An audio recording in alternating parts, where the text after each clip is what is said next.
বর্তমানে আরেকটা বদ আমলের শিকার হচ্ছে আমাদের মৃত মা বাপ, আমাদের মৃত আত্মীয় স্বজন, আমাদের মৃত ভাই বেড়া পয়সা আছে 2 দিন 3 দিন ফ্রিজের মধ্যে রেখে দিছে।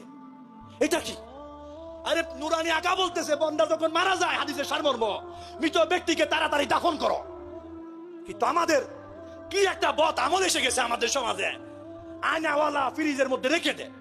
আপনাকে যদি এই ফ্রিজ ভর্তি করে রাখা হয় আপনি কতক্ষণ থাকতে পারবেন? 1 ঘন্টা? শীত লাগবে কিনা? এরা কথা বলে না। নিজে কষ্ট বরদাস্ত হবে না কেন নিজের বৃদ্ধ মাকে বাপকে কষ্ট দিই? কই ভাই টুপাই দি কাজ এই তুই আইলে কি হবে এখানে? তোর জন্য বাপকে কষ্ট দিবে, তুই আয়া কি করবি এখানে? এই মা বাপ দেখুন নেকির মুহতাজ। ছেলের উচিত মার জন্য বাপের জন্য বেশি থেকে বেশি নেক ইবাদত করা, দান হায়াত করা, নেক আমল করা। এখন ছেলে বলে আমি আসবো রেখে দাও। এই বেটা তোর মা বাপ তোর এই জন্ম দিয়েছে, তোর মা বাপ তোর এই জন্য বড় লালন পালন করেছে, ফ্রিজের মধ্যে রেখে মা বাপকে কষ্ট দিবা?